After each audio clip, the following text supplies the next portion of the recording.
Alhamdulillah rabbil alamin wa bihi nasta'inu ala umuri dunya waddin. Asyhadu an la ilaha illallah wahdahu la syarikalah wa asyhadu anna Muhammadan abduhu wa rasuluh alladzi la nabiyya wa la rasula ba'dah, amma ba'du.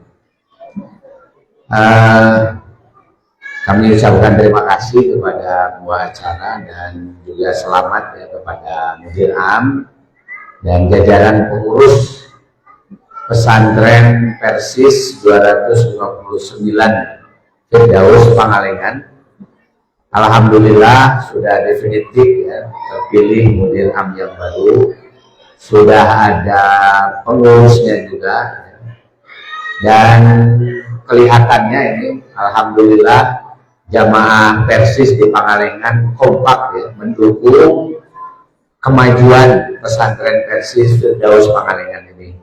Saya yakin di masa-masa yang akan datang pesantren Firdaus Pangalengan akan menjadi pesantren yang maju, pesantren yang unggul, menjadi the rising star baru kan ya, pesantren Persis di Bandung Selatan ya.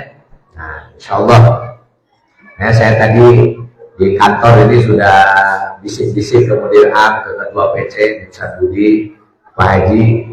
Ini nanti bagusnya 2 tahun lagi ya, santri sanawiyah dan mu'alimin tinggal di asrama semua. Nah gitu ya. Ini santrinya mau nggak tinggal di asrama semua? Yang SD mah nggak usah, SD mah nggak diribut di asrama.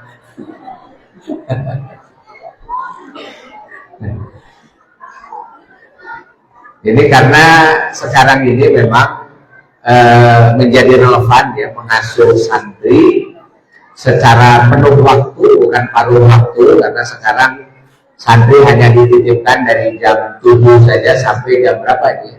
Sampai jam 2, jam 3 barangkali. Nah insya Allah kalau penuh waktu, para pendidik di pesantren Persis Firdaus ini akan lebih maksimal di dalam memikirkan program-program untuk para santri, sehingga nanti belajar itu bukan hanya teori saja di kelas, tetapi juga ada pelajaran-pelajaran yang sifatnya praktek, karena belajar itu bukan cuma mendengarkan teori, bukan cuma membaca teori, tetapi juga bagaimana mempraktekannya. Misalnya ya, di kelas ada pelajaran tentang sholat, diajarkan dah bacaan anak kumaha, gerakan anak kumaha, sholat yang afdol seperti apa, begitu ya, melaksanakan sholatnya berjamaah dan sebagainya. Kalau tidak ada pembiasaan sholat berjamaah, itu pelajaran sholatnya jadi hafalan hukum. Komo lamun diuina kolotna tuh ngadidik ngabiasakeun. Itu akhirnya banyak pelajaran-pelajaran agama yang cuma dihafal, padahal pelajaran agama itu bukan untuk dihafal, tapi untuk diamalkan gitu. Nah itu ya salah satu kelebihannya. Dan alhamdulillah di beberapa pesantren Persis yang ada di mana-mana begitu ya, sudah banyak pesantren Persis yang full boarding, jadi full berasrama. Ada yang di Tasik banyak ya, ada mungkin 5 pesantren. Kemudian di mana lagi itu ya, di sini di Bandung, di Cipatat, di beberapa yang lain juga itu full asrama semua. Jadi walaupun rumahnya di samping pesantren, tetapi nah santrinya wajib di asrama begitu. Tapi tentu saja ini butuh waktu, sabab acan asrama ibu apa banyak. Nah, calon Kopi Mudir Am ngadugikeun urang bade ngabangun asrama, nah kada didukung ilmu apa-apa ya, supados pesantrennya nanti semakin baik dan semakin maju lagi insyaallah. Dan saya doakan mudah-mudahan para pengurus pesantren ini konsisten terus untuk mengembangkan pendidikan di Pangalengan ini. Dan saya yakin kalau Pangalengan mau bikin asrama sabaraha hektarnya legak ini. Isi kurang miliar gunung mau pakai nih, kali pilihan kudu gitu. Maka ada gunung eta kan karuhun berapa kalengan kari ngajeunkalan. Nah, jadi insya Allah ya, ini cita-cita yang sangat baik bagi para pengurus, dan karena para pengurusnya ini anak-anak muda semua, kelihatannya dari mulai mudir A, pengurus-pengurus semuanya muda-muda. Ari budak Morama masih punya mimpi. Lamun geus kolot, apa itu ya? Lamun kolot mah boga dongeng, lamun numora boga kahayang. Nah, itu dari geus kolot mah teu loba kahayang dulu. Nah, ini jeung aki-aki mah teu loba kahayang, nah aro ge teu loba kahayang. Yang namanya orang tua itu dia hanya punya masa lalu saja. Mantap lamun jeung kolot mah digawe teh loba ngobrol, loba dongeng. Nah, kan loba geus pengalaman teh. Jadi didongengkeun.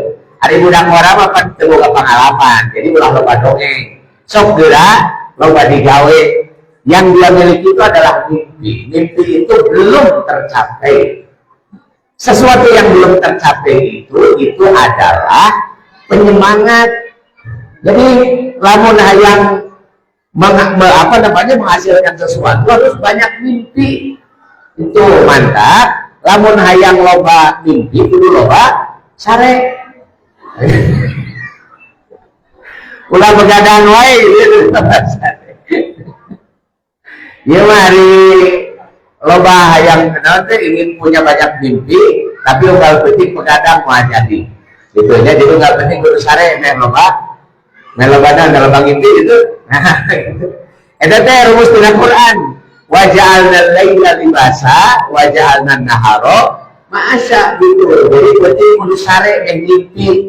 Berang kudu udang ame ta impian teh geura diwujudkan gitu. Nah, eta konsep Quran gitu.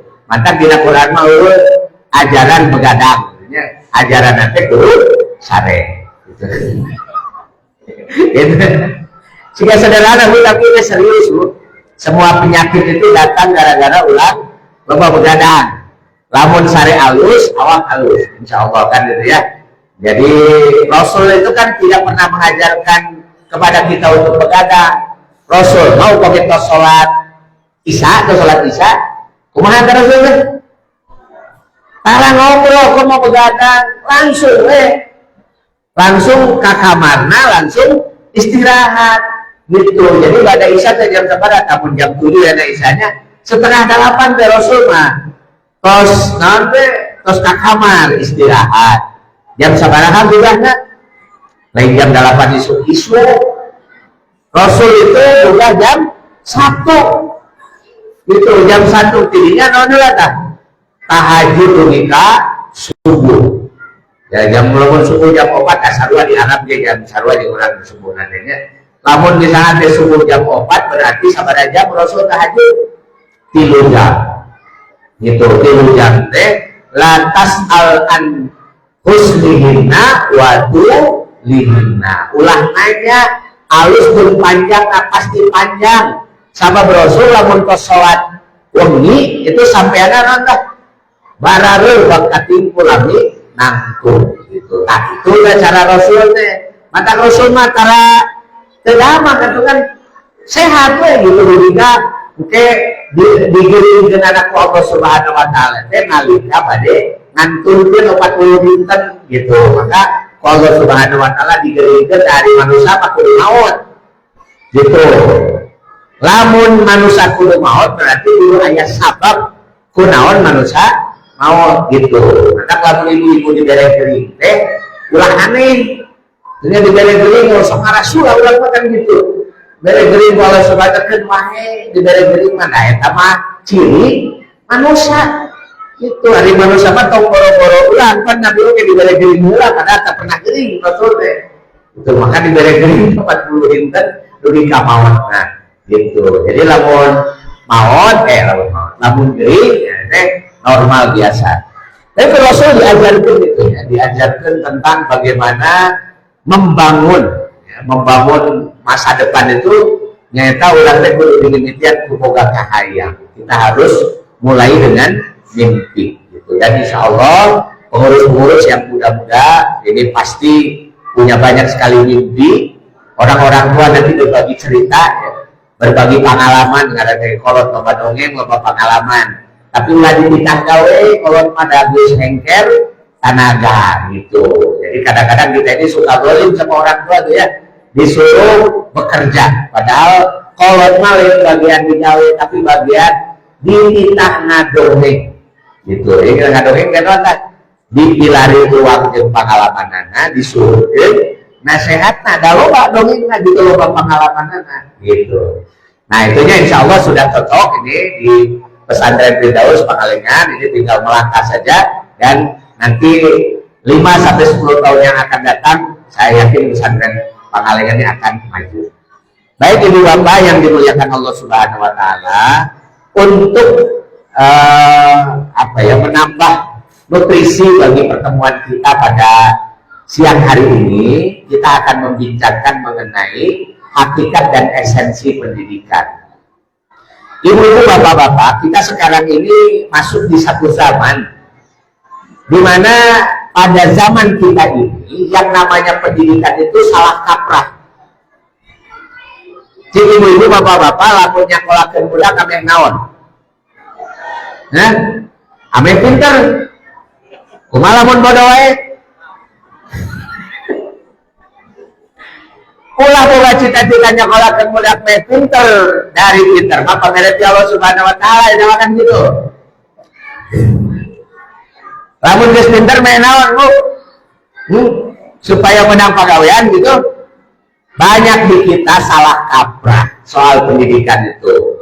Orang banyak menyekolahkan anak, mendidik anak supaya dia punya profesi tertentu. Disakolahkeun meh jadi dokter, disakolahkeun meh jadi jadi insinyur cenanya, jadi pilot, jadi naon gitu. Nah, itu disakolahkeun meh jadi tadi mendapatkan profesi-profesi tertentu. Ibu bapak, yang namanya profesi dalam kehidupan kita itu sifatnya kifayah. Kifayah itu apa? Kifayah itu adalah sesuatu yang pasti setiap orang itu akan masuk ke dalam profesi-profesi tersebut. Erek sakola sesuai profesinya atau henteu. Saya kasih contoh begini. Ada yang sekolah di ITB umpamanya ya, jurusan naon kan? Jurusan penerbangan. Aya teh di ITB jurusan penerbangan. Aya ya teknik penerbangan. Banyak sekali, teman saya banyak. Lamun sekolah lulusan penerbangan, kira-kira kuliah jadi naon? Ya, sampai jadi pilot mau beda. Jurusan penerbangan mah nyieun pesawat terbang. Nah, jadi bagian nyieun pesawat terbang. Di urang aya teh pabrik pesawat terbang. Aya Bu di PTDI namanya teh kapungkur mah IPTN. IPTN. Ari IPTN mah baheula teh sok dipake heuleuy IPTN, Ikatan Pemuda Telat Nikah. Ketuana Usan Budi baheula. Jadi lagi ganti jadi PTDI kan itu ya. Nah, PT Dirgantara Indonesia. Tapi dulu zaman Habibie itu sempat bikin pesawat terbang. Orang pernah bisa nyieun pesawat namanya CN235 yang pertama kali dibuat ya, terus N250. Jadi sebenarnya Indonesia itu canggih, bisa nyieun pesawat terbang, kan luar biasa ya. Nah, dibuat tuh ada pabriknya. Cuma kan sekarang ini Indonesia belum punya modal lagi untuk bikin pesawat. Maka ayeuna nama PTDI dipakai pabrik outsourcing. Jadi misalnya Boeing pesen naon dah, pesen baut pesawat ka PTDI nyeun baut dan itu kirimkeun ka Boeing. Aya nu pesen sayap nyeun ka ditu kan gitu. Jadi belum bikin pesawat lagi, tapi aya lah pabriknya. Intinya ada ya. Cuma persoalannya begini. Nah, eta nu di pabrik teh kan pabriknya terbatas. Yang namanya tenaga kerjanya juga terbatas. Gitu. Sementara jurusan penerbangan di ITB narima murid 4 tahun, lulus loba 4 tahun. Kira-kira kalau di PTBI itu sudah penuh pegawainya, Jadi beta pegawai teh, nanti tiba pegawai teh lulusan penerbangan dari ITB rek digawe di mana? Nah, kan bingungnya. Etak lulusan penerbangan teh orang Pangalengan, Bu. Nah, Pangalengan, balik dah lulusnya di ITB teh balik ke Pangalengan. Da pegawaian kan gitu di pabriknya sudah penuh. Si kira-kira eta lulusan penerbangan datang balik ke Pangalengan. Di Pangalengan aya naon kan? Aya kebon di Pangalengan nya. Nah, gitu aya kebon, aya naon. Balik ke Pangalengan kan ada dahar mah kudu nya. Itu dahar mah kudu. Jadi dipikir-pikirlah daripada teu katarima di PTBI nyieun kapal, nya da kolotna teh biasa ugal kue oge malah kentang gitu. Jadi tungtungna teh nuturkeun kolot we gitu. Balik ke Pangalengan teh jurusan penerbangan, banting setir jadi jurusan jadi perkentangan deui wae kan gitu. Gitu, jadi pertanian deui wae. Seueur begitu, Bang. Seueur papalatapnya nu aya jurusan jurusan anu. Eta teh da loba keneh anu teu sarwana jeung jurusan kuliah daripada anu sarwana gitu. Anu jadi guru ge loba no. Da ulah deui pagawean geus jadi guru. Aya anu kitu. Tapi ulahnya guru di pesantren Firdaus itu harus berangkat dari keinginan dan tanggung jawab. Gitu. Itu namanya profesi. Profesi itu kifayah yang nanti akan memaksa orang bekerja itu sesuai dengan tuntutannya. Jadi apa yang dituntut oleh masyarakat di tempat dia berada, di tempat dia hidup, disitulah dia akan berprofesi. Aya anu sesuai dengan kahayang, tapi loba anu teu sesuai dengan kahayang. Tapi da kumaha deui ya itu kan butuh akhirnya nggak sudah saja diterima. Gitu. Nah, kan eta teh lain dongeng di dua pengalaman sarerea. Betul tidak? Nah, makanya kalau sekarang pendidikan tujuannya adalah untuk menghasilkan profesi, kira-kira pendidikan itu berhasil atau gagal? Cik, pendidikan itu berhasil atau gagal? Kuduna mah gagal. Kan jurusan penerbangan kalahkanlah kentang misalnya gitu ya. Berhasil atau gagal itu? Secara teori gagal. Tapi eta jelma anu tadinya jurusan penerbangan tuluy melah kentang jadinya gagal tuh. Berarti itu gagal itu kan gitu. Nah, anggar biasa we bisa dahar, dia bisa apa namanya punya penghasilan dan sebagainya. Gitu kan? Tidak disebut gagal. Gitu. Makanya kalau pendidikan itu kita mengaitkannya dengan profesi tertentu, itu pasti akan banyak gagalnya. Lo bantu tuntutnya TK umumnya tiba lah penon, kuliah pertanian ada balik ke kebun mah misalnya kayak gitu. Kan ada yang bilang begitu, padahal kan nggak perlu mengatakan begitu. Sebab di dalam Islam yang namanya belajar apapun yang dipelajari kira-kira jadi pahala tuh.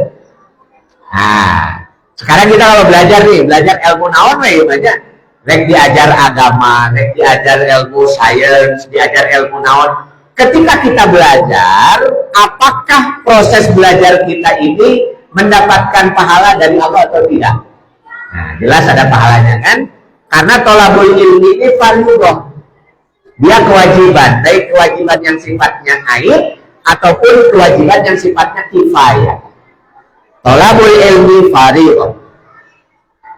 Yang namanya menuntut ilmu itu adalah kewajiban. Kan ada kewajiban teh. Definisi dina agama mayudabu ala fi'li. Lamun dipigawe menang pahala. Artinya ibadah itu kan. Masa ibadah disesali bu? Sok misalnya deh tadi tas sholat tuh hanya tadi tas sholat tuh ada yang begitu. Oh, itu kan tas sholat orang memangnya disesali. Justru kalau kita sudah sholat ibadah kan Allahnya, apa yang harus kita lakukan? Bersyukur, alhamdulillah orang netos dipasihan nikmat sholat Allah Subhanahu Wa Taala. Syukur ya, gitu. Itu yang namanya menuntut ilmu itu adalah bagian dari ibadah. Kudu nama disyukuri, gitu. Nah makanya ibadah itu jangan dikaitkan pertama kali dengan sesuatu yang sifatnya nanti akan membuat kita bisa menyesal gara-gara tidak mencapai apa yang diinginkan tadi itu. Jadi kusabab tujuan anak yang menang profesi tertentu ternyata tidak sesuai dengan keinginan, kita lalu menyesal. Capek-capek kuliah, capek-capek geus indit, ngerjakan tugas dan sebagainya, bahkan biayanya besar, lalu kita menyesalinya. Padahal itu ibadah, mengaran ibadah perilaku disesali. Nah, kan ini yang harus digarisbawahi oleh kita. Makanya di dalam Islam itu yang namanya pendidikan tidak pernah itu dikaitkan dengan profesi. Dari profesi mereka kebutuhan jelma, kumaha nu nyampak hari berpakon gitu. Orang itu kadang-kadang tidak bisa milih. Itu dah tahu nu aya na eta kan di ayatnya, sudah saja diambil itu. Dan itu juga bukan sesuatu yang buruk. Sepanjang orang mau bekerja itu juga ibadah, rek digawe naon wae. Gitu kan? Apalagi tujuannya untuk memenuhi kebutuhan sendiri supaya tidak minta-minta. Pasti ada ibadah. Apalagi nanti untuk memberi kepada anak dan istri, pasti itu juga menjadi ibadah, karena itu nafkah yang wajib sama ibadahnya.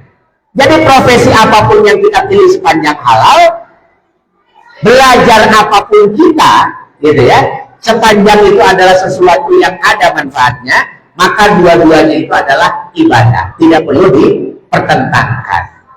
Nah, makanya di dalam Islam yang namanya pendidikan, yang namanya proses belajar itu tujuannya satu saja. Apa tujuannya dari pendidikan dalam Islam itu? Supaya lahir manusia-manusia yang baik. Nah, jadi tujuan pendidikan dalam Islam itu untuk menghasilkan good man, manusia anu soleh. Nah, itu tujuan pendidikan di Islam. Makanya keberhasilan pendidikan itu ulah ngukur ke profesi naon. Eta sanajan tadi kuliah jurusan penerbangan akhirnya jadi nanti jadi pengusaha kentang misalnya gitu ya, dia nanam kentang dan sebagainya. Kalau dia menjadi manusia yang soleh, maka berarti pendidikannya berhasil. Itu. Jadi justru keberhasilan pendidikan itu ukurannya bukan profesinya, tapi kesolehannya.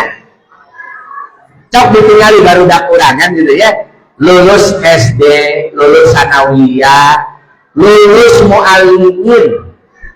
Jangan diukur dari segi ini apa namanya nilai akademiknya saja, dan nilai akademik mah eta mah geus pamere ti Allah. Pilih-pilihna, contoh misalnya gini nih ya. Ada anak nu ti SD na teh nya hararese diajar teh rada telat. Sina diajar matematika kalaka ribu, itunya diajar bahasa maca hese lila bisa kan lila. Aya begitu kurang kali lu. Aya kan teu saeutik kan itu teh. Aya nu gancang jeung nu telat kan biasa itu. Anak-anak itu cuma dua mode belajarnya itu, ada namanya fast learning yang belajarnya cepat, tapi ada juga slow learning. Tapi yang kata beda-beda tekir. Ada orang yang cepat belajar pada bidang A, tapi dia lambat pada bidang B. Contoh misalnya, ayah nu gancang diajar matematika, gancang diajar matematika deh. Tapi palembah diajar karena keterampilan mah lila. Umpamanya dia pandai hitung matematika, tapi sina melak naon tatangkalan mah gak wae. Berarti hese tadi ajarna karena melak tatangkalan mah. Ada anak yang kalau dia ngurus ayam, ngurus sasatoan gancang, cepet dia belajarnya itu. Tapi kalau basina diajar matematika, hese kasebutan teh non belat kan itu guruna teh kan hese meneh diajar matematika itu. Tapi hari ngurus ayam alus. Jadi imahna teh nya boga ayam teh baranahan ngendog bisa ngurusna dan sebagainya. Tapi si diajar matematika namanya hese. Gitu. Nah, itu yang satu fast learning pada satu bidang, slow learning pada bidang yang lain. Gancang diajar di bidang ini, dia lambat di bidang yang lain. Eta teh manusia mah kitu sarua kabeh oge. Moal aya nu leuwih, moal aya nu kurang. Kalau di kelas ada yang nilai matematikanya bagus, akademik bahasa Indonesia verbalnya ya bagus, itu belum tentu pada yang sifatnya skill, ya keterampilan dia bagus, belum tentu.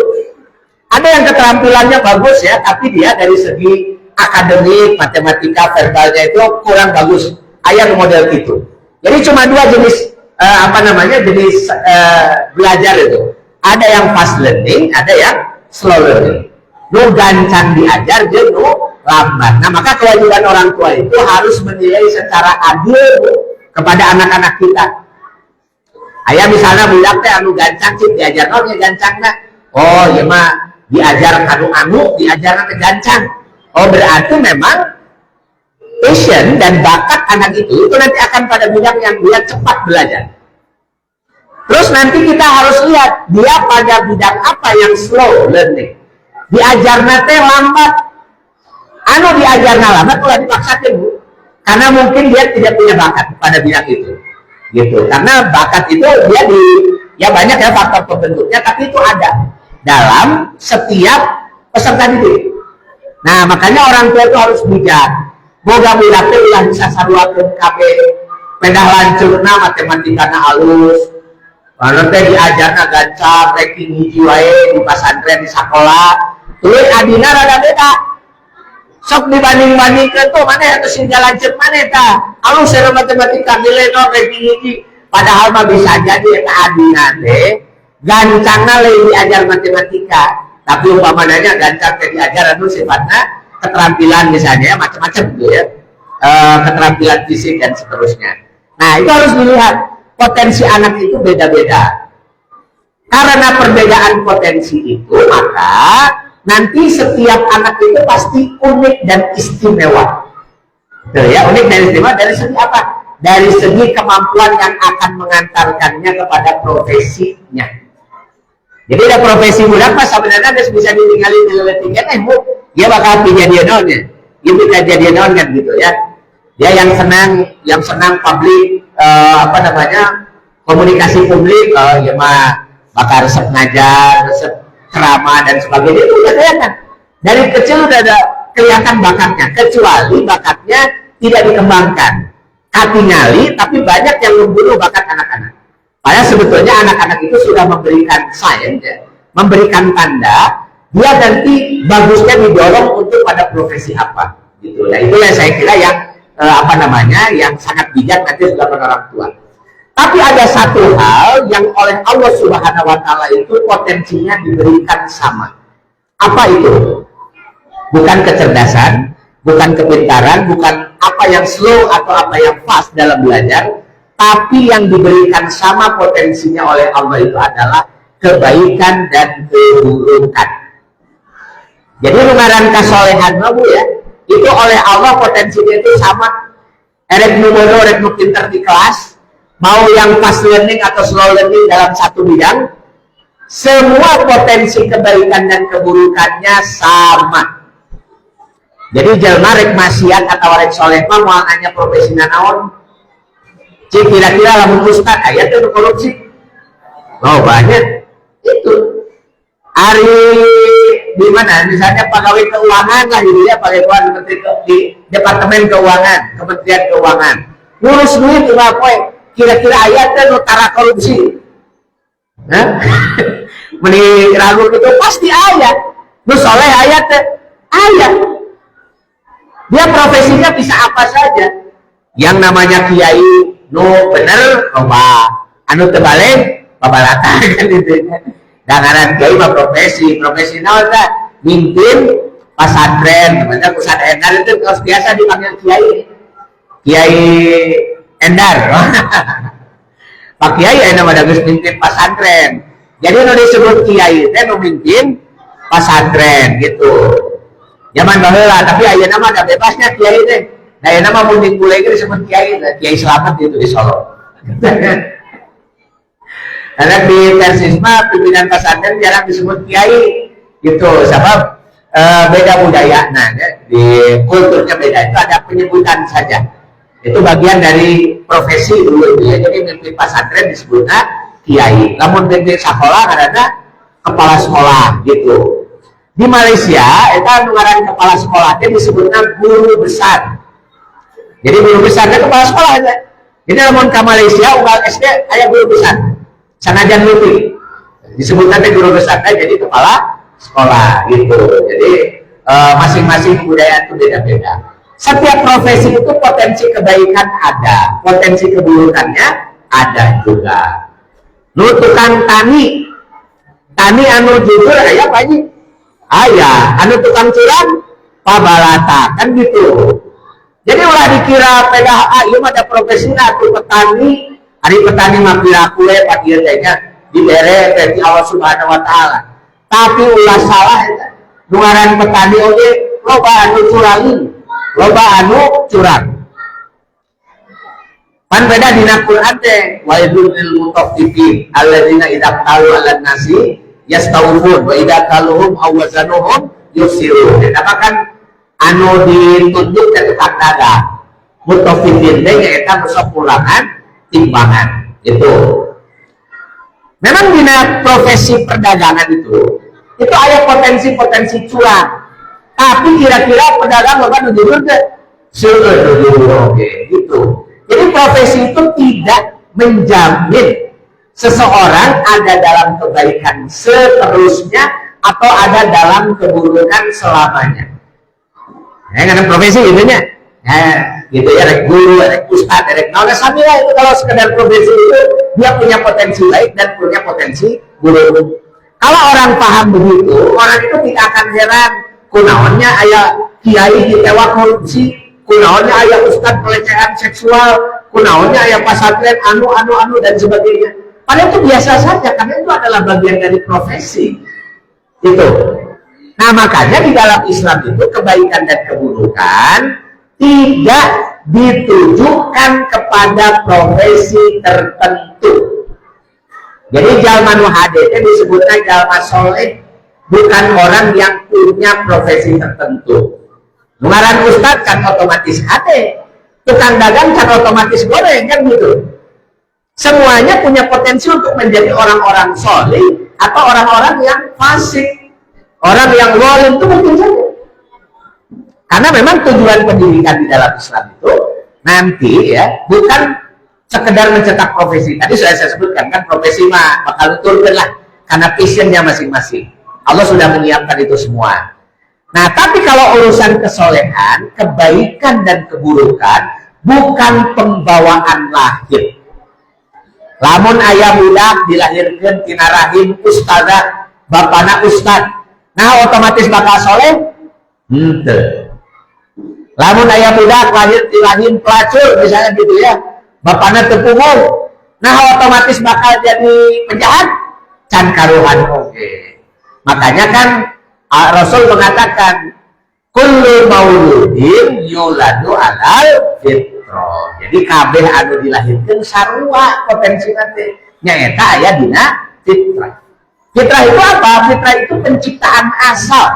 Dia punya potensi untuk menjadi baik atau menjadi buruk. Fa inna abawahu yuhawwidanihi aw yunassiranihi aw yumajjisanihi. Jadi nanti ibu bapaknya, berarti ibu bapak itu siapa yang mengasuh? Yang mengasuh itu yang membesarkan. Yang membesarkan berarti adalah yang mendidik juga. Fa inna abawa hadis itu tidak dikaitkan dengan profesi tertentu, tapi dikaitkannya dengan kualitas kesolehan. Nah, jadi nularan pendidikan berhasil. Lamun geus ngahasilkeun barudak anu soleh. Kita ini yang kira-kira Bu ya penanggung jawab pendidikan yang paling utama itu siapa? Guru, kepala sekolah, atau siapa? Kalau berdasarkan hadis itu, yang bertanggung jawab terhadap pendidikan itu adalah orang tua. Jadi orang tua itu adalah penanggung jawab utama. Kalau kita punya anak, tanggung jawab pendidikan itu bukan pada guru. Dari guru maka titipan Ustadz Endang, Ustadz Usman dan yang lain-lain para guru itu Ustadz Hanafi, semuanya itu hanya menerima titipan saja. Kewajiban utama yang mendidik itu adalah abawahu. Ari abawahu teh indung jeung bapakna. Jadi kalau ibu dan bapak punya anak, perhatian utama itu ulah wakak anak batul, sok tinggal anak kurang. Itu yang menjadi tanggung jawab kita, itu adalah anak kita yang diamanahkan oleh Allah Subhanahu wa taala kepada kita. Sabaraha hiji wae anak anu dititipkan, berarti Allah tahu kita yang miskin mah aya kaitannya jeung sabaraha hiji budakna. Dari rezeki mah mawa sorangan-sorangan kan gitu. Wa ma min dabatin fil ardi illa 'alallahi rizquha. Tanggung jawab yang diberikan oleh Allah kepada orang tua itu bagian dari takdir. Ditakdirkan aya nu bodak ngaloba, aya nu budakna saeutik. Pertama kita harus husnudzon kepada takdir Allah. Jadi ulah aya anu goreng sangka karena takdir Allah, aya nu teu dibere budak. Nya teu dibere budak kalau teh. Tuluy urang goreng sangka ka Allah Subhanahu wa taala, Allah teh teu nyaah ka urang nepi ka teu dibere budak. Tah ulah kitu ya. Sabab takdir Allah Subhanahu wa taala mah moal aya anu goreng. Komo urusannya jeung urusan kabinaan kami oge hade. Maka kewajiban orang ke Allah Subhanahu wa taala, ya kewajiban kita pertama pada Allah itu husnudzon dulu kepada takdir Allah. Kalau kita diberi anak atau tidak diberi anak, katakan diberi anak berapapun, maka kita harus husnudzon bahwa pertama Allah percaya kepada kita. Karena itu kepercayaan kepada Allah. Rek nu anakna saeutik, rek anakna loba, rek 3, rek 4, rek 10, rek 15 misalnya gitu ya. Allah itu tahu kapasitas kita. Berarti kita mampu sabaraha ripuh usaha, loba jelema nu teu ripuh usaha tapi batina loba. Loba anu ripuh kadang-kadang ini tisuku balik peuting. Angger penghasilan teh ngan ukur sakitu-kitunan. Makanya urusan ripuh teu ripuh itu bukan ukuran rezeki. Kita itu kan hanya diwajibkan usaha saja. Orang yang paling banyak usahanya, paling banyak kerjanya pasti paling loba pahalana. Itu mata lamun anu usahana capek tapi hasil rasa itu di mana menang pahalana? Tina gawe nah. Nanti isu pun tapi penting itu waktu di gawe terus kan gitu ya. Maka dia mendapatkan pahala dari pekerjaannya. Aya nu usahana teh teu nipu kan gitu ya. Kadang-kadang ini karek jam 10 kan gitu ya, kayak balik sore santai saja. Tapi batina loba sudah settle bisnisnya misalnya gitu ya. Pekerjaannya tidak terlalu rumit gitu, tapi batina loba ratusan juta. Cik kira-kira di mana pahalana? Pahalana teh lain tina digawena da teu ripuh eta mah. Engke ku Allah teh bakal diuji cik kira-kira sedekahna gede atawa henteu. Lamun sedekahna gede bakal sarua jeung anu digawena loba gitu. Jadi tungtungna mah da sarua eta dihareupeun Allah teh kitu. Nu dipertanggungjawabkeun mah amal yang hasil gawe.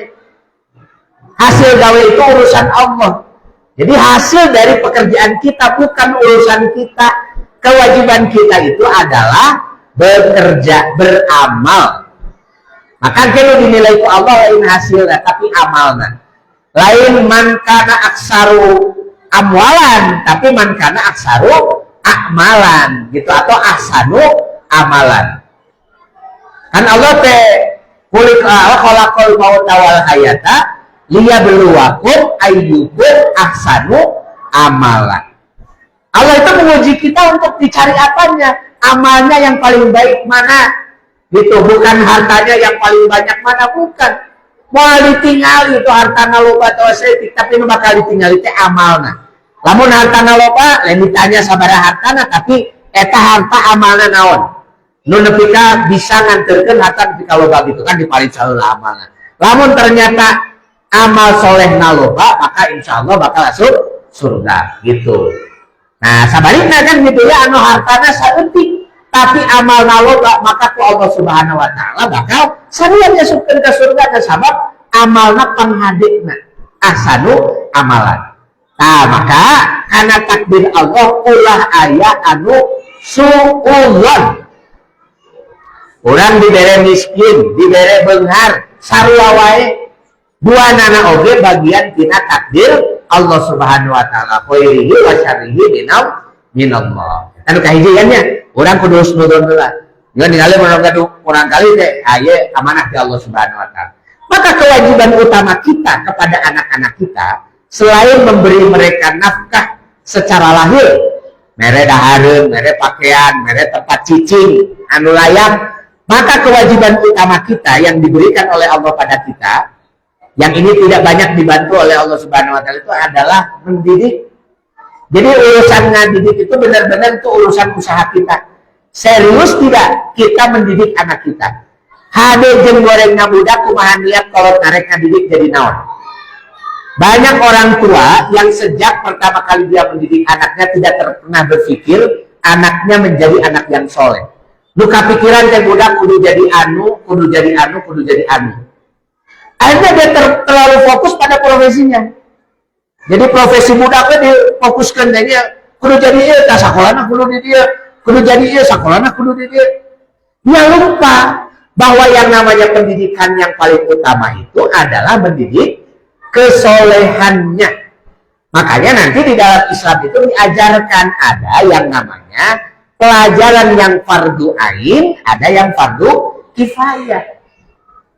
Mana no fardu ain? Yang fardu ain itu adalah pelajaran yang harus diberikan kepada anak supaya anak menjadi manusia yang solih.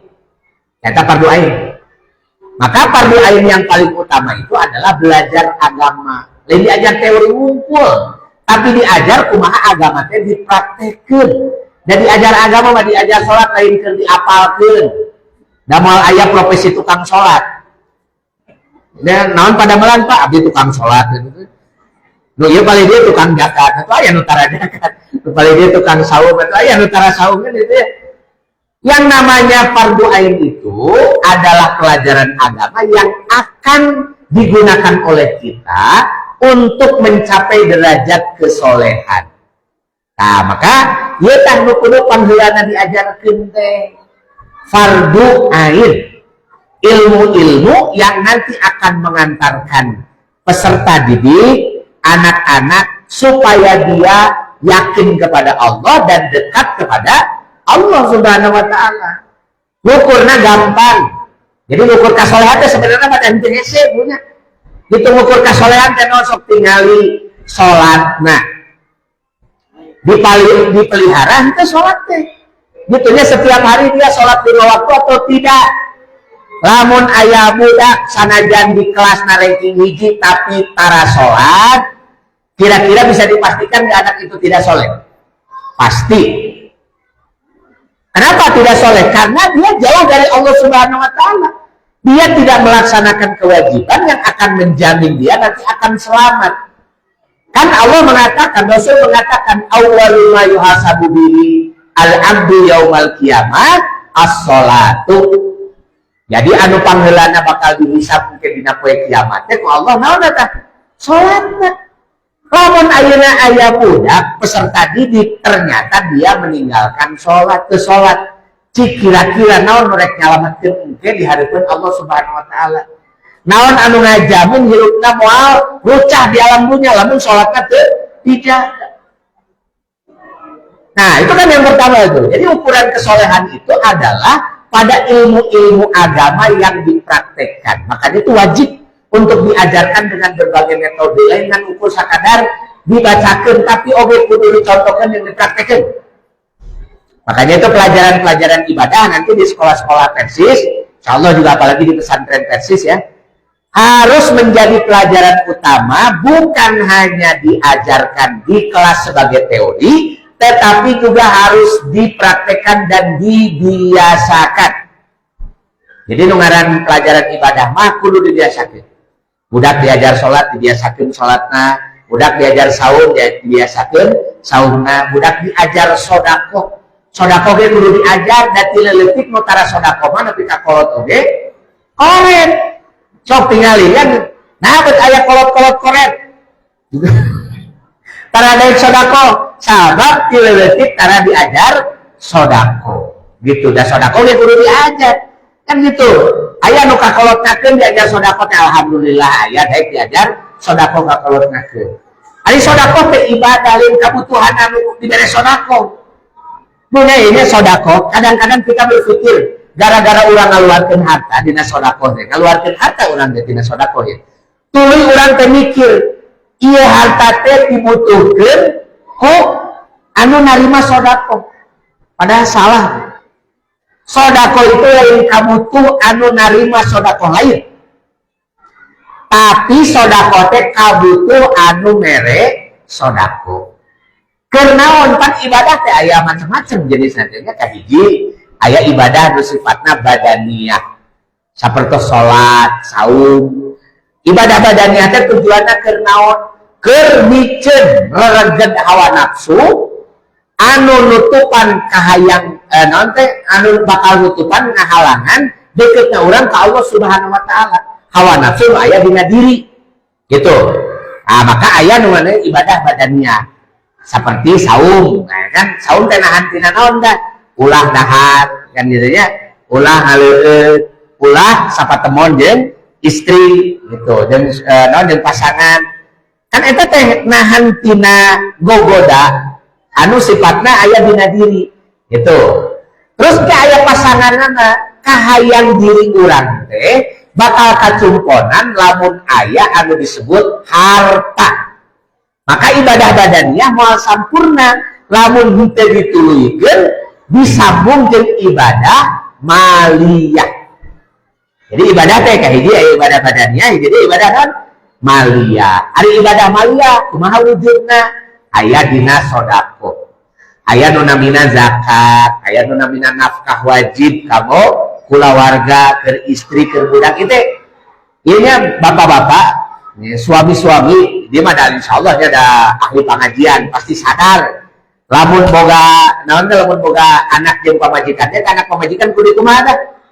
Kudu dibere nafkah. Anak jeung pamajikan teh kudu dicukupkeun kabutuhan ekonomina sebagai bagian tina ibadah maliyahna salaki. Tapi pan loba anu jalma nu jauh ka agama teh nyaho kana ukuran kasolehan, aya lalaki teh ayeuna mah nu kawin teh neangan pamajikan anu boga pagawean gitu, syarat cari istri punya pekerjaan. Naon maneh neangan pamajikan teh nu kudu boga gawe wae, pan meh urang teh teu maraban. Maraban sorangan kan gitu. Tah eta teh salaki nu kitu teh disebutna salaki dayus. Gitu nya. Dayus teh naon dah? Ayu agak budaya eueuh tanaga. Gitu. Itu lain lalaki langit kalangan jagat. Lalaki mah sanajan boga pamajikan beunghar kawajiban salaki tetep mere nafkah. Teu aya urusan rek pamajikan beunghar, rek pamajikan boga gawe, rek pamajikan boga duit loba. Da ieu mah kawajiban salaki. Sabaraha wae bogana salaki dibikeun ka pamajikanana. Nah, eta kewajibanna, kewajiban nafkah salaki mah. Salaki mah ibadah maliyahna teh luar biasa artinya. Gitu. Tapi kan kiwari ada didikan sekuler atau teu make agama. Jadi tungtungna teh memeh kawin adu tawar heula. Gitu maneh boga naon teh penghasilan sabaraha, kuring boga penghasilan sabaraha. Eueuh ti dituna dina ajaran Islam, salaki rek kawin nanya heula sabaraha penghasilan pamajikan. Teu sopan eta kan gitu ya. Pamajikan merek boga duit sabaraha we lain milik salaki. Eta milik sa. Milik pamajikan tek wae mantak bisa jadi gitu ya. Aya salaki kawin jeung pamajikan salakina beuki miskin pamajikanna beuki beunghar. Teu masalah. Gitu. Da eta mah urusan takdir Allah Subhanahu wa taala dan itu aja. Urusan beunghar jeung miskin mah mantak zaman Rasul kan dipisahkeun. Mana milik istri, mana milik suami gitu. Kan pisahkeun ka ieu nya. Sabab naon ke lamun maot kudu bagi warisna. Mana nu maot heula? Ya salaki maot heula, maka istri menang bagian waris. Istrina maot heula, maka ke salaki menang bagian waris kan gitu. Dina Islam begitu. Maka naon nu jadi milik pamajikan itu kan dia milik istrinya itu. Teu kudu diperintah ku salaki, eueuh gawe kan gitu ya, salaki eueuh naon teh tidak punya izah. Jadi salaki nu teu boga izah mah eta memeh kawin geus nanya pamajikan sabaraha penghasilan boga harta sabaraha. Salaki culametan ngaranna gitu kan gitu ya. Ya didikan Islam tuh teu aya salaki teh rek boga penghasilan sakumaha wae sesuai jeung ka naon teh jeung kamampuanana pikeun ka pamajikan eta mah bagian tina kewajiban salaki. Gitu. Nah, itu kan gitu ya ajaran Islam. Eta teh bagian tina ibadah maliyah, nafkah wajib. Jadi nafkah wajib teh kahiji nu namina zakat, anu kadua Nah itu nafkah ka kulawarga ti lalaki atau ti suami. Jika ayah sodako anu sifatnya sunnah, jadi anu sunnah teh non teh nyampurnakeun lamun orang temoga kewajiban anu non ibadah amaliyah anu sifatna wajib, maka sunat kudu dilaksanakeun ku urang. Di sana ibu-ibu ya, ibu-ibu teh eueuh kewajiban mah ngaluarkeun harta, dapan unggal poe urusan dahar di derek ku salaki, urusan naon ti salaki keneh. Tapi ulah dikira ibu-ibu temoga kewajiban keur ngaluarkeun ibadah anu sifatna maliyah, pan ari sedekah mah teu dilarang. Ibu-ibu loba hartana rek nyumbang ya ka pasantren. Pasantren itu naon eta? Sadenan pembebasan wakaf tanah misalnya teh nya di imah da loba ieu tabungan salaki unggal poe mere urang boga penghasilannya gitu nya. Tabunganna loba. Ah daripada teu jadi nanaon da di antep oge lila kan bakal pae urang teh nya. Eta harta rek naon disimpenan wae. Karena ribu biasanya resep ngumpul-ngumpul naon bu. Emas ditunda, di naon gitu. Kenaon ibu emas ditunda itu buat jaga-jaga. Bisi naon tak bisi payah gitu. Justru lamun payah mah jadi terjaga orang kan gitu ya. Tah lamun ayah harta simpenan dan sebagainya, lamun ieu lain milik anu salaki, teu kudu izin ke salaki ke tendaran sok sedekahkeun. Da ieu mah anu kuring. Gitu. Bagian tina sodako. Tah eta Khadijah jeung Rasul teh kitu. Loba anu suudon ka Rasul, cenah Rasul teh ngalindung ka dulu kawin ka Khadijah. Jadi disangkana Rasul teh kawin ka Khadijah milu-milu ka sa. Ka Khadijah teh aya judul eta Rasul milu ka Khadijah. Lamun aya nu ngadongeng kitu, cenah lapor ka sim kuring rek didebat ka mana itu hirup tina naon dah? Tina pagaweanana sorangan. Ngan pedah ti bujang oge pagawean Rasul teh mawa barang dagangan kabeneran anu sok nitipna teh saha Khadijah lain menta ti Khadijah gitu. Jadi Khadijah sok nitip ayeuna geus nikah jeung Khadijah eta harta saha anu dibawa ku Rasul? Harta Khadijah keneh da teu ganti profesi Rasul teh pas nikah harta anu Khadijah. Rasul teh profesional kan gitu nya. Ieu nu Khadijah mana bagian keuntungan Khadijah, mana bagian Rasul. Terus ke bagian Rasul pulang ke deui dah. Nah, pamajikan didikeun deui ka Khadijah tah ieu bagian Rasul tah. Naon teh bagian kewajiban nafkah. Mana teh aya caritana Rasul itu hirup di Khadijah tah. Ya Rasul itu hirup ku usahana nyalita gitu. Nah, itu naon teh nu kedah urang ditinggalin. Itu kan kewajiban nafkah. Kewajiban nafkah sareng nafkah anu sunat antara pi sedekah anu sunat itu bagian tina ibadah maliyah kurang. Jadi ibadah maliyah teh ukuran kasolehan. Da beda atuhnya anu ngaluarkeun harta dasarna kasolehan jeung anu ngaluarkeun harta dasarna kapentingan atau aya tujuan anu sejen lain ibadah. Aya teh kira-kira anu ngaluarkeun harta tujuanna lain ibadah. Pabalata biasana aya 5 tahun sekali. 5 tahun sekali norek naon dah?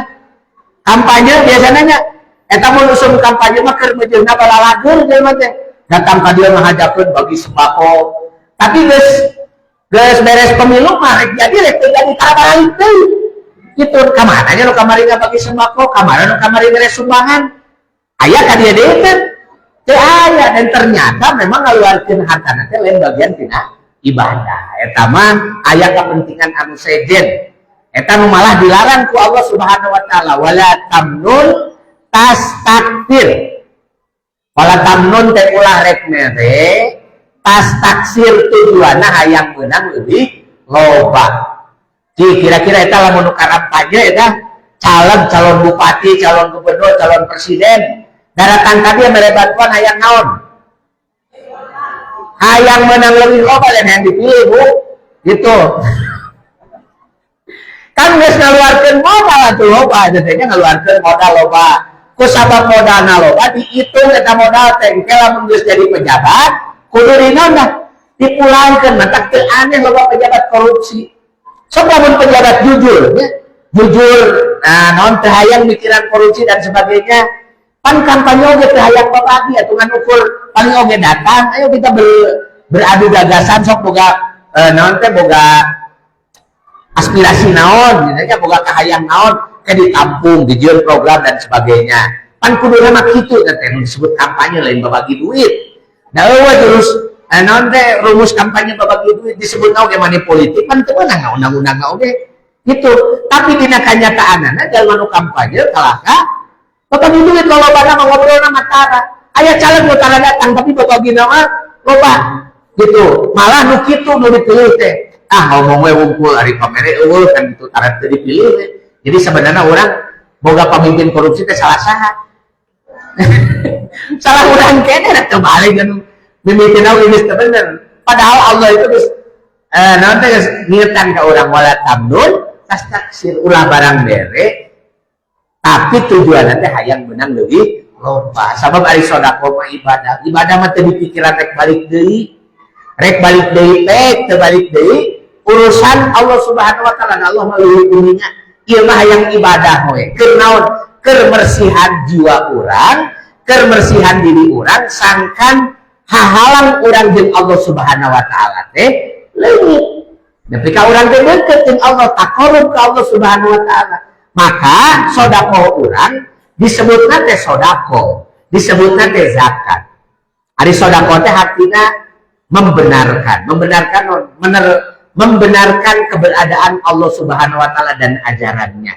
Disebut sedekah, disebut oke zakat. Kenapa disebut zakat? Ai zakat ke tazkiyatun nafs, kemersihan jiwa, kemersihan diri orang ku cara ngaluarkeun harta. Sabab anu loba jeung pang rususahna ya kaluar tina hati urang teh pang nempelna dina hati urang itu harta.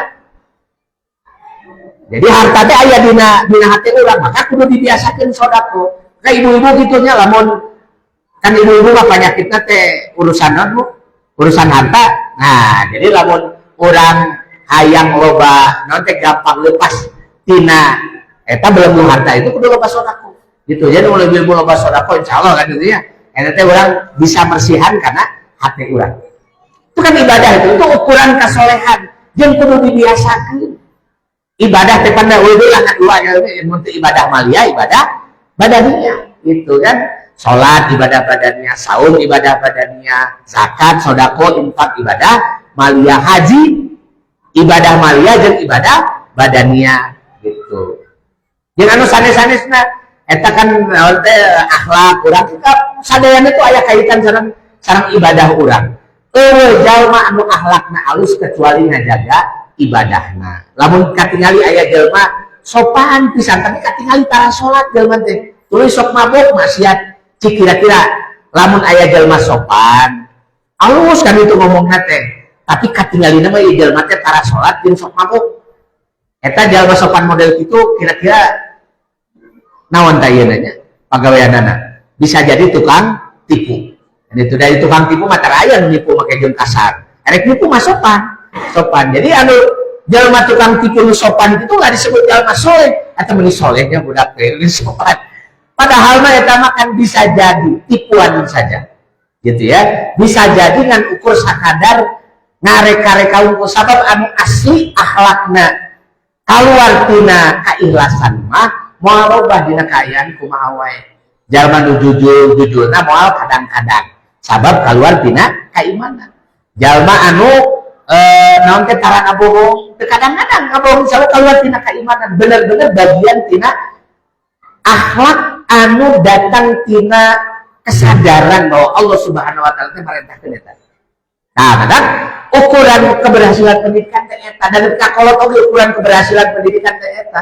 Mata cek Rasul utlubul ilma minal mahdi ilal mahdi. Ari nu ngaran diajar teh teu kaon kuku waktu tapi tinimiti urang lahir nepi ka engke rek asup ka liang lahat. Eta kewajiban pendidikan urang.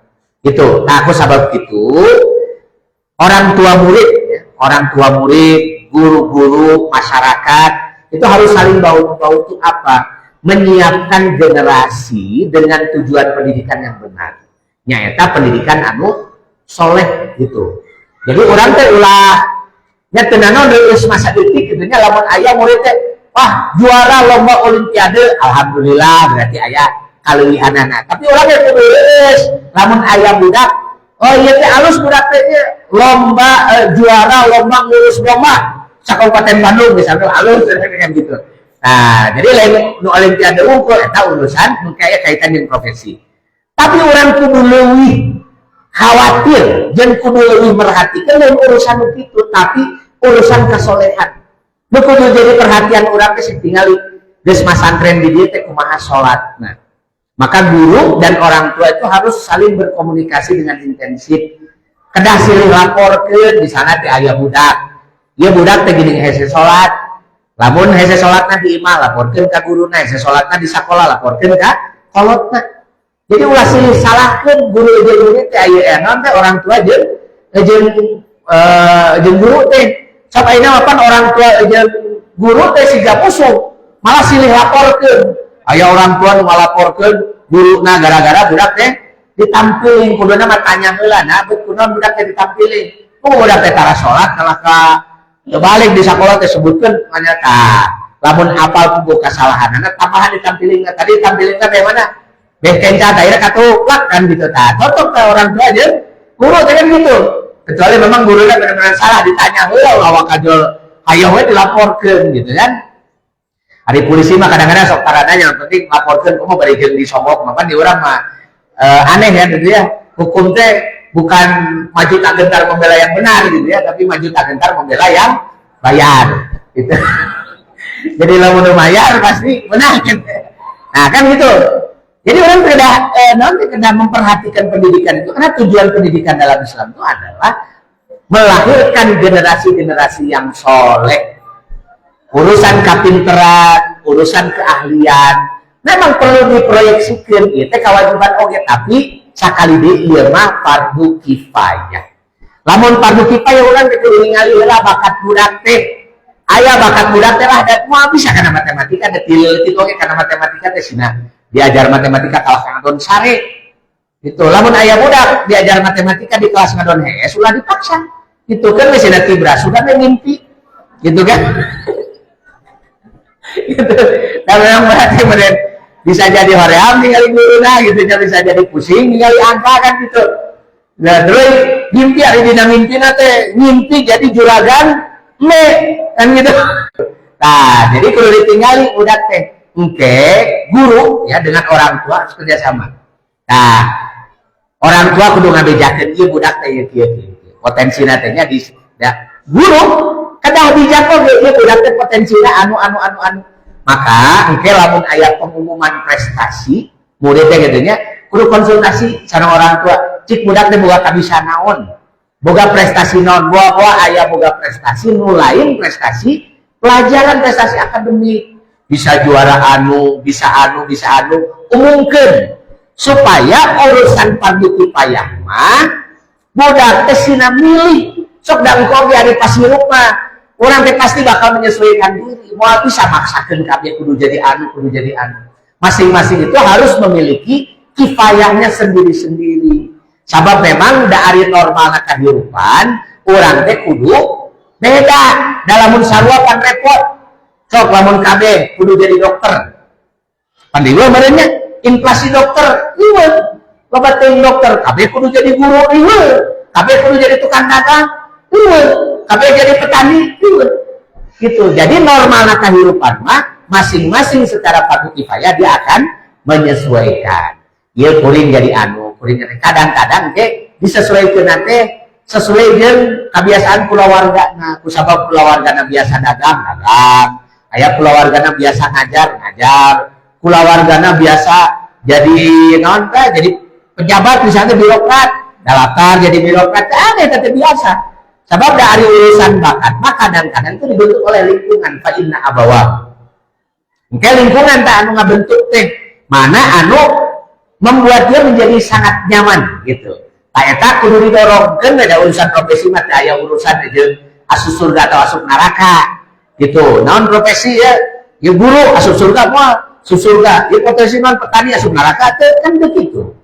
Ari urusan surga jeung neraka mah engke ditangtukeun teh ku amal urang naon wae profesi nu aya dina diri urang. Eta kitu nya. Jadi tujuan pendidikan dina Islam teh untuk melahirkan good man, untuk melahirkan manusia yang baik, manusia yang soleh. Tujuan pendidikan sepanjang hayat. Jadi lamun lulusan-lulusan di Firdaus, pesantren Firdaus Pangalengan jadi anak-anak yang soleh, maka ieu pasantren teh berhasil insya Allah. Itu tah eta nu kedah jadi ukurannya. Rupina sakitu wae para setengah satu, mudah-mudahan anu didugikan aya manfaatna kamu pangdeul urang sadaya, orang tua murid sareng oge para guru. Mudah-mudahan Allah Subhanahu wa taala dipasihan barokah sareng kakiatan. Rabbana la tuzigh qulubana ba'da idh hadaitana wa hab lana min ladunka rahmatan innaka antal wahhab. Assalamualaikum warahmatullahi wabarakatuh.